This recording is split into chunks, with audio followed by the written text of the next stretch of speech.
go. Here we go. Hello, people. Once again, this is Derek. I'm coming back at you. Some of you may be wondering why my eyes are closed. I've been saying that I'm going to tell the story of why and how I became blind. And this is that time. I've been thinking about it, going back in my thoughts. I don't really have to go too far back because I relive it, seems like every day. When you go through something like what I went through, it's easy to play back in your mind. Well, I'm going to start by telling y'all what happened that day. From the time I first got up that morning, I was usually, I wouldn't even be at home. I was out in the street every day. But this particular day was right after I had told my mom that I was going to leave the streets alone. I was going to come out of the street, going to go find me a job, and, just going back to being who I was. And I remember that day, everything being so detailed to me. Everything that I was seeing was detailed. I got up that morning. My mom was getting ready to go to work. I remember looking at her face, seeing my mother.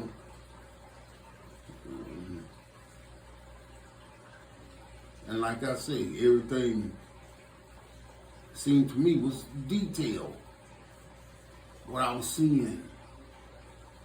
I can remember her face just like it was yesterday on how she looked that day. She left going to work. I was peeling around the house, getting my day started. I cooked me something to eat that day. I'll never forget. I cooked bacon, eggs, and cheese and eggs and grits that morning. And I can remember just seeing it as I was cooking, just everything in the pan, and I was just paying so close attention to what I was doing. Mind you, I never would be at home to cook breakfast. I would always be out in the street and getting something, to eat out in the street and stuff like that. But this particular day, everything that I was doing was so detailed in my mind, in my eyes. I could never forget what the bacon looked like in the pan, and then when I scrambled my eggs and stuff, my cheese and eggs, and how I had those grits cooking in the pot, just enjoying what I was doing,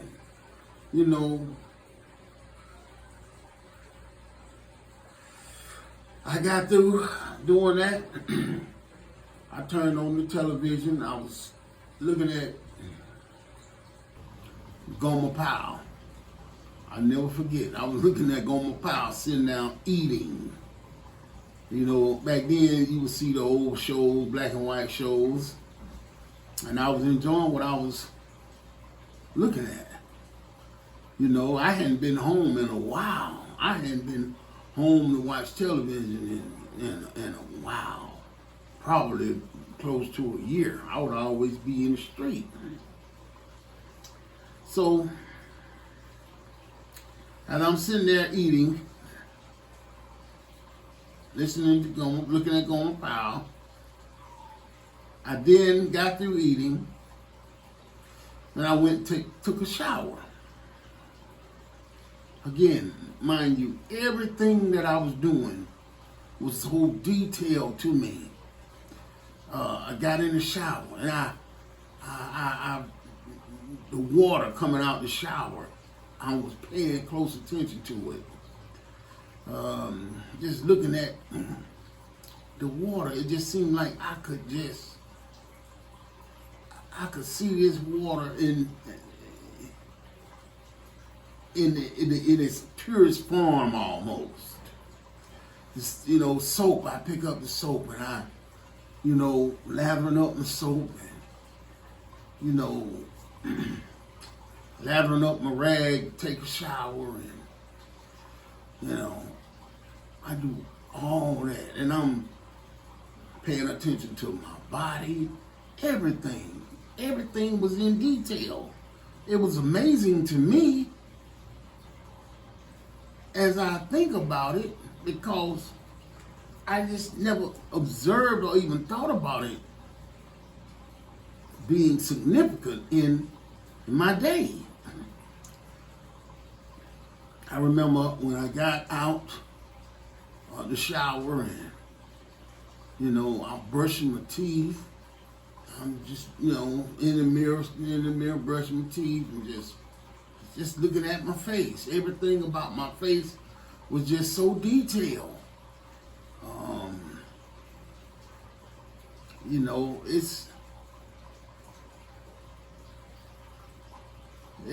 It was just so strange that all these things were happening. I had no idea that this would play a significant part in my future.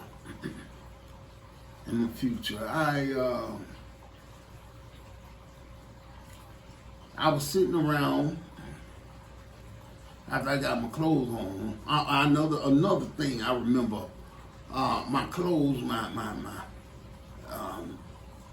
clothes I put on that day. I ironed my clothes, ironed my pants and stuff, and the crease in my pants was just so, it stood out to me.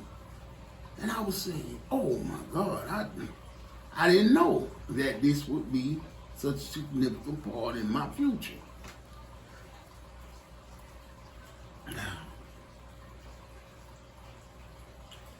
I remember getting a call that day from this girl I know, Peanut. Peanut wanted me to take her to her doctor's appointment.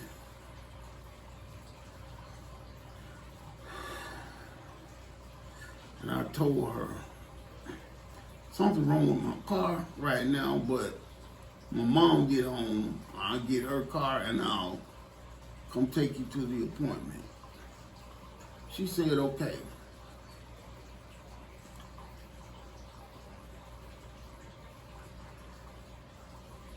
I remember sitting around just looking at everything that day. Everything in my room, everything in the house, just going through, observing things. I mean, like I say, it had been a while since I had been at home. In the morning time, I would come home,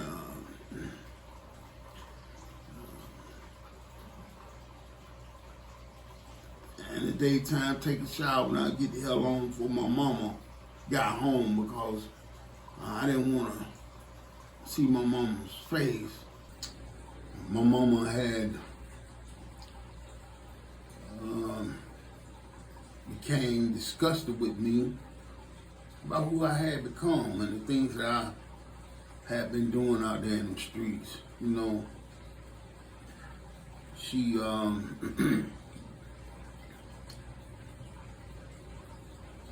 she didn't like the fact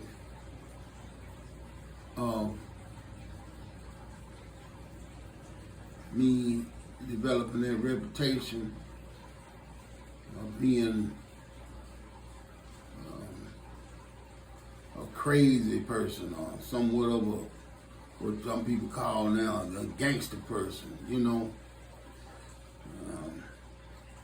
I didn't care what I was doing, didn't care how I did it or who I did it to. You know, my mom had came and got me out of jail prior to this, about a week before.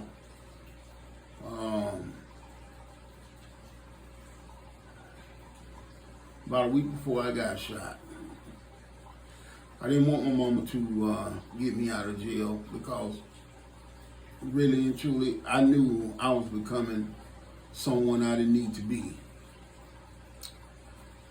In fact, I even told my cousin, don't even tell my mama that I'm locked up. I didn't want her to know, but my cousin told her anyway. She came and got me out of jail on Tuesday, the week before I got shot. I got shot on the next Tuesday. But let me tell you, I just remember just doing a lot of thinking that day, having a plan on my future, on what I was going to stop doing and what I was going to start back doing, and who I was going to become and what I was going to do in my future.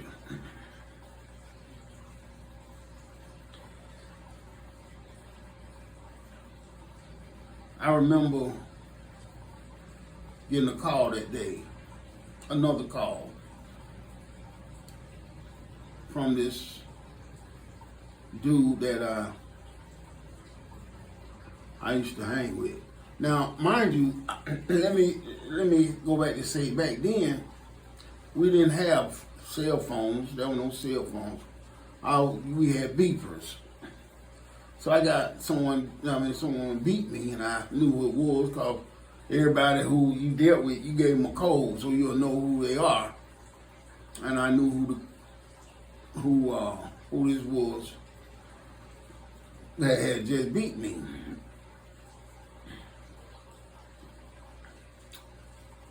So he told me, I don't want to mention no names because I don't want to give nobody no kind of nothing in my story. Let me put it that way. Not name one of the people responsible for my situation. I don't want to give no kind of recognition in my story. Let me say that. So this guy told me that he wanted me to come help him sell this dope. And I said, okay. I had been waiting on this call anyway, because previously this dude, he had broke into somebody's place, a drug dealer's place, big time drug dealer. He stole 2 kilos of his cocaine.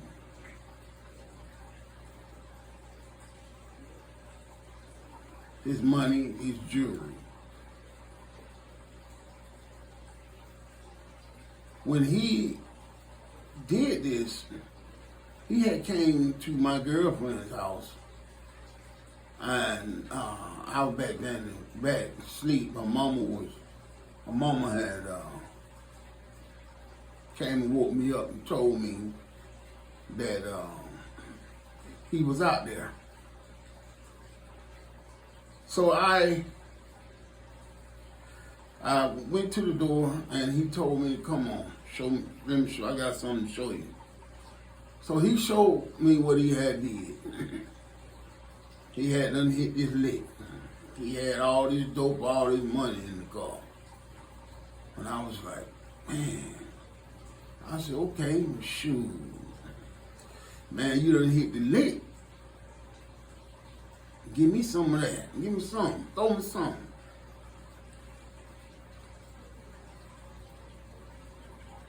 He handed me a $100 bill.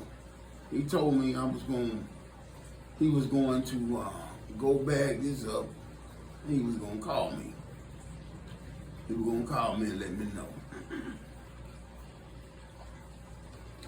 Now, I must tell you also, back when he first told me that he was going to hit this lick, I told him, I said, hey man, you sure you want to do that? I said, I don't think you ought to do that. I don't think you should do that, man. And he was like, why not? I said, because you used to sell for this joker, man. You used to sell for him. I said, you're going to be the first one he think about when his stuff get gone. You know where it at. You know their routine. You know what they do. I said, you're going to be the first one they think about. But he hit the lick anyway. And I said, that's when I said, the lick been hit, nigga, give me some. That's what I said. Give me some. So, he told me he was, but he never did get back with me. And like I say, I had went to jail and I got out. I waited on this call, but at the same time, I had made up my mind that I was gonna leave the streets alone. I'm finna come out these streets and live alone, you know, before I got myself into something that I can't get out of, which was, I'm thinking, you know, I'll get locked up shooting somebody or whatever, you know, which I'm going ahead on tell y'all, I had just got out of jail because I had shot this dude. He pulled a gun out on me, and I shot him before he shot me, you know. But I had made up my mind. I'm leaving the streets alone.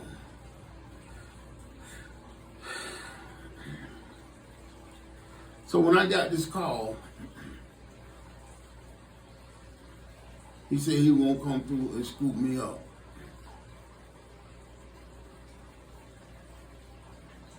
He said he wanted to go sell this dope over in the OP, the old projects. You know, anybody couldn't go over in the OP selling no dope. We just couldn't do that back then. But he know I can go over there and do what I want to do. So he came to scoop me up. Now, I was supposed to be going picking up Peanut. I wanted to pick her up because I was thinking about smashing her all day. I'm gonna get her, you know what I mean? But when he called, that just messed up my plans. Even though I had said I was leaving them streets alone. Because I know what he had, you know. So he came to scoop me up. I'll never forget. When I went out the door that day, it was kind of cold outside. It was November, but back then it got cold, you know, cold earlier than it do now. So it was fall. I can remember the way the day looked that day. I can remember the leaves on the ground and the grass and stuff. Everything just detailed. The way the house looked across the street from me. The leaves had fell off the trees and stuff. I remember all that. All that. I have dreams to this day about that day I left.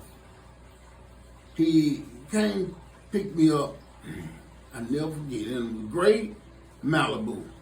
It was gray on the outside, burgundy on the inside. And there I was, leaving in this car, looking at my car. I never forget.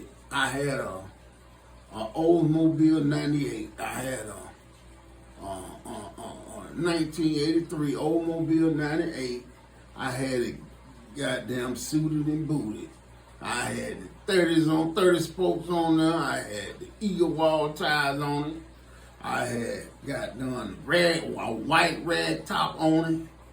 Man, boy, I remember looking at my car that day. But again, something was wrong with my car.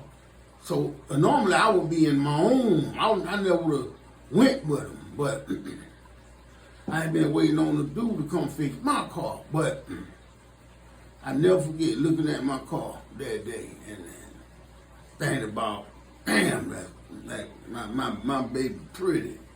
My car pretty. White red top, white white car, and blue seats. It's pretty too, man. A lot of people remember Derek Maddox, drove that white 98. You asked me right now today, did you want to drove that white 98? Yeah, man. So I remember leaving, man, and just riding in the car and normally for me, I would be driving, but this particular time I was in the back seat. And because when he got there, he had this girl in the car with him and this other dude in the car with him. Like I say, I'm not going to mention none of their names. I mention her name. Her name was Coco. She was goddamn fine, but she was pretty thing. So we riding out. Now I'm thinking that we getting ready to go out and go ahead and take care of his business. But he went the opposite way of where I thought we should have been going. I asked him, man, what you doing? He said, man, I gotta go take care of some business, I gotta take care of this, man, just chill out. I'm like, all right, man. So we ride, and I was riding on the expressway, and I remember seeing all them cars, man. I'm talking about, it's funny because I have flashes in my mind right now, and I see those cars. I could see those cars just like they were yesterday. Right beside those cars passing us, or we pass the cars, stuff like that. They are frozen in my mind right now.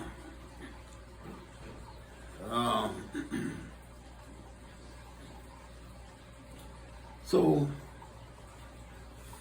we got out to where we were, and he got out. He went to these apartment complex, and he went to this. He went into this apartment. Me and the other two people that was in the car with us, we was, we just sitting out in the car waiting. Next thing you know, he comes out and he fussing with someone. He yelling with them. I'm like, what the world going on? Now I had a 45 automatic. A 45 automatic. I gets out the car. I said, hey man, what's going on? I'm down with this joker. I got his back. I'm down with him, man. Cause we pulled him in cool like that. We pulled him in tight. So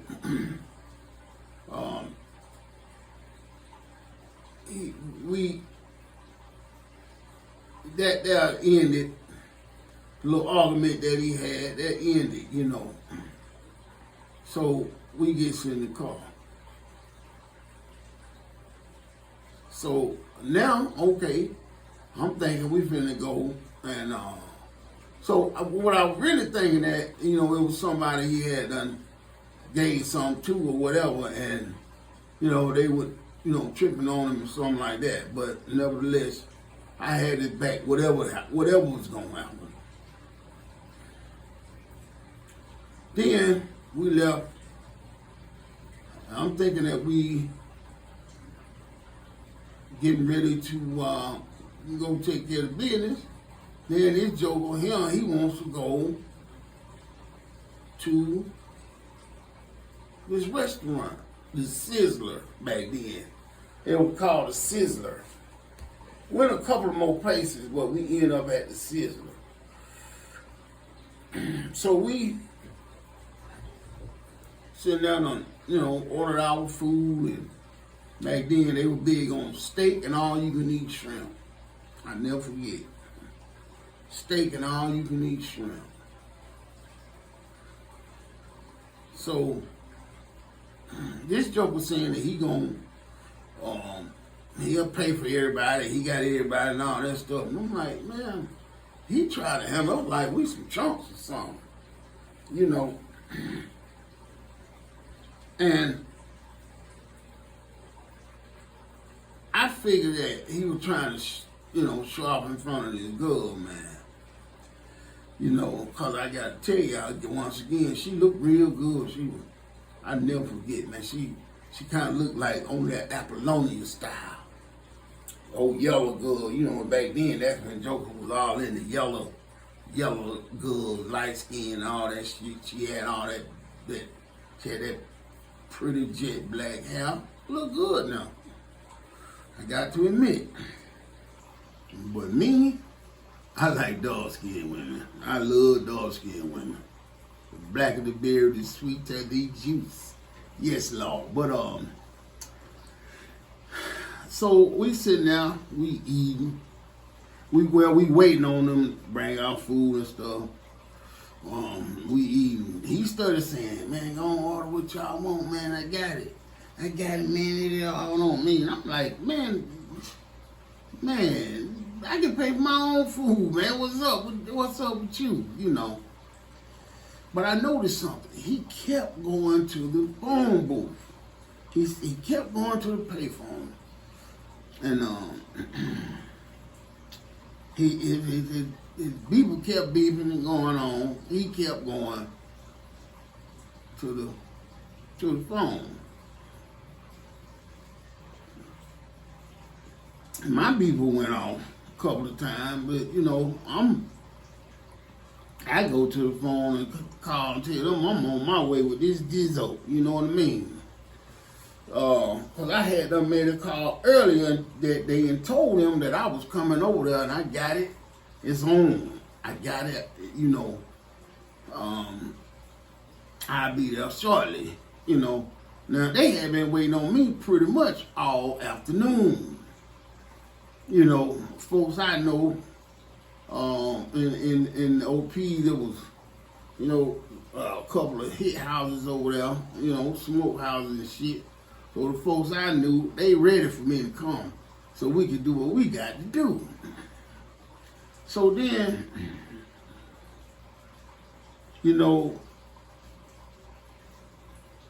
I still say everything was in detail. Even when I went to the phone, I remember picking up the phone, looking at the phone, looking at the numbers on the phone.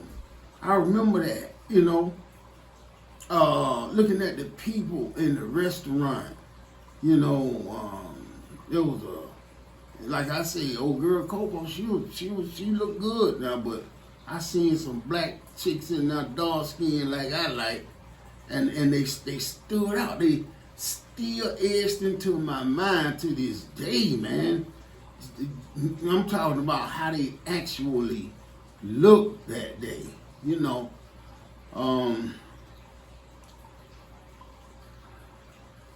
So finally we get our food, we eating and stuff, you know, I'm eating my food, looking down at it, just remember everything so detailed. And I'm going to tell you, like I keep telling you, well, I said once before, all this stuff is etched into my mind because that was my last day seeing. You know, that was the last day I saw. And like I say, when I have my dreams are so detailed in what I seen that day. Man. So finally, we get finished. We get ready to leave the restaurant. Everything. I never forget. I paid for my food that day. I remember the waitress coming over. I remember paying her. I remember tipping her. All that stuff, man. I remember that just like it was yesterday. I remember her smile on her face. The waitress, you know, how she was, you know, joking with me and how she smiled, you know, when I gave her the tip and all that stuff. Man.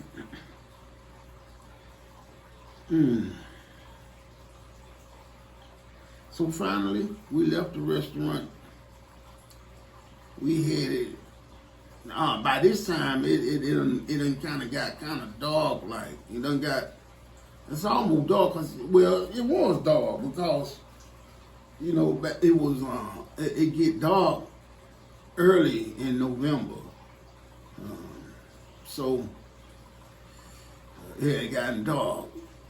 So I just know we on the way now to go and sell this dope. So we on the way to what I'm thinking is to the OPs now. Now I can remember by being dark traveling back on the expressway coming up 285. I remember all those lights that I saw. I seen the lights on the trucks. I mean, everything just seemed like it was just enhanced to me. You see the lights on the 18-wheelers and stuff, and you know, all the lights going down the side. You see, you know, trailers and all this. I remember those lights, man. And I remember the darkness. But let me tell you, that darkness is totally different from the darkness that I see now. But those lights illuminated in that darkness. And I know we're going to sell this dope. And then, lo and behold, here go another curveball into play. He gets off at this street called Covenant Highway. And I'm like, what you doing, man? What's up? He said, hey, man, I got to go get this stuff. I got to go get it. I said, you got to go. Man, I thought it was already in the car. He said, no, man, I got to go get it, man. And I was like, God damn, man. These folk been waiting on me all goddamn day, man. What's the deal? He said, man, I just gotta go get it, man. I was like, man, boy, I tell you the goddamn truth. So we went to this street. We turned on Covenant Highway, and we went to this street called Redan. Turned right on Redan. We went to these apartments called Redan Cove. Redan Cove. I'll never forget. So we pulled in the apartments. So he got out, Coco got out, and the other dude that with us, he got out too. I wasn't gonna get out. Cause I'm like, yeah, dang, what's up, what's going on, you know? So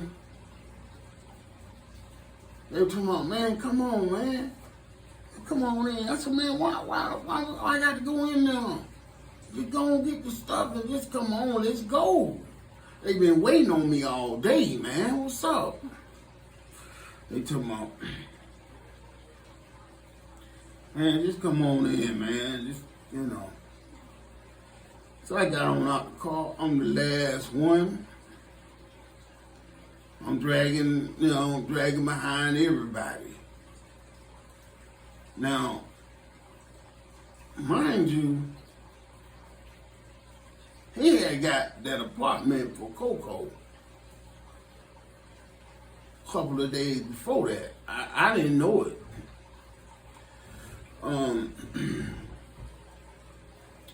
So, you know, I'm the last one in.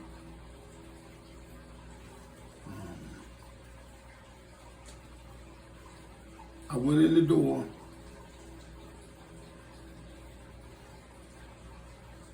I closed the door. I turned around. I locked the door. Locked the door.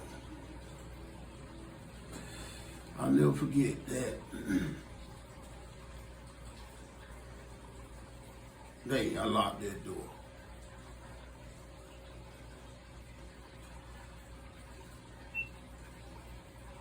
I want y'all to please share this.